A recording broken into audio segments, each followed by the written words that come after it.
इसे लिए मैं साधु की लाश गायब कर देती है मां।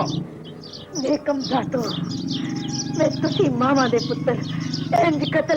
अस्सलाम वालेकुम। ज़फ़र भाई ऑफिशियल तो जनाब हाज़िर खिदमत नवी वीडियो और नवा क्लिप नवा सीन तुहाडे वास्ते लैके आए हैं।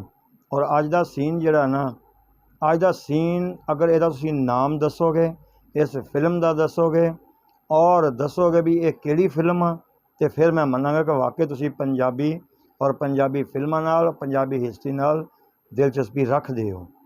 हाँ जी जनाब, इस सीन दे विच जिहड़ा ना यार सब तो एक अजीब और कमाल दा वाक़या ये मैं देखा और मैं खुद देखा। बेशक अगे जाके इहदी कोई स्टोरी होर होएगी, जे कदी मौका मिले तो अगला सीन भी आपां दिखावांगे तुहानूं। लेकिन सुल्तान राही दा ऐसा सीन जिस च मुस्तफा कुरैशी ने सुल्तान राही दियां दौड़ां लवातियां, जिस च मुस्तफा कुरैशी ने एक ही दबके च एक ही हल्ले च राही नूं भजा दिता।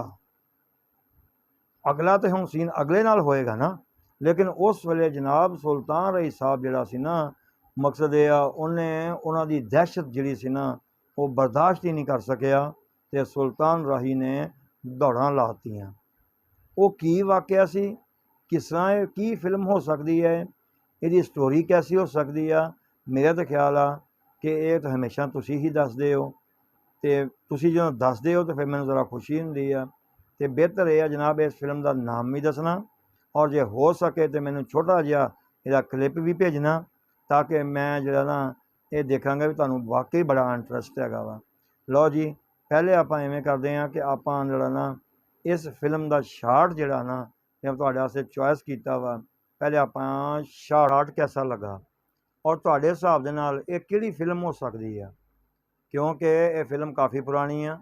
ये तुसी नाम जिहड़ा ना मैनूं लाजमी कमेंट्स दसना वा और हो सके तो मैनूं इहदा अगला शार्ट जिहड़ा ना वो भेजोगे ना तो फिर मैं मन्नांगा कि तुहानूं भी पंजाबी हिस्टरी नाल बड़ी दिलचस्पी है। और जनाब यकीन करो कि राही नूं तुसी अगर कॉमेडी देती है ना तो कॉमेडी भी यार कमाल दा शार्ट कर लैंदा सी वो। और जे उन्होंने किसी बजुर्ग का शार्ट देता वा यानी कि वालद का तो वालद तुसी देखो कि फिल्म देखो नदीम साहब की फिल्म दिल लगी ਉਹਦੇ ਵਿੱਚ ਉਹ ਜਿਹੜੀ ਕੁੜੀ ਔਰਤ ਜਿਹੜੀ ਕੁੜੀ ਨਦੀਮ ਸਾਹਿਬ ਨਾਲ ਉਹ ਸ਼ਾਰਟ 'ਚੋਂ ਪਿਆਰ ਕਰਦੀ ਹੈ ਨਾ ਉਹਦਾ ਵਾਲਦ ਬਣਿਆ ਤੇ ਫਿਰ ਉਸ ਵਾਲਦ ਦਾ ਬਣਨ ਦੇ ਵਿੱਚ ਜਦੋਂ ਵਾਲਦ ਨੂੰ ਵੀ ਜਦੋਂ ਦੁੱਖ ਹੋਇਆ ਕਿ ਮੇਰੀ ਬੇਟੀ ਨਾਲ ਯਾਰ ਇਹ ਜ਼ੁਲਮ ਕਿਉਂ ਹੋ ਰਿਹਾ ਤੇ ਜਦੋਂ ਇੱਕ ਦਫਾ ਉੱਠਿਆ ਉਹ ਤੇ ਫਿਰ ਸੁਲਤਾਨ ਰਾਹੀ ਲੱਗਾ ਉਹਦੇ 'ਚ ਕਿ ਜਿਵੇਂ ਸੁਭਾਨ ਅੱਲਾ क्या जीदार आदमी है। अगर बाप का किरदार सी तो कमाल आ, अगर भरा का किरदार आ तो कमाल दा।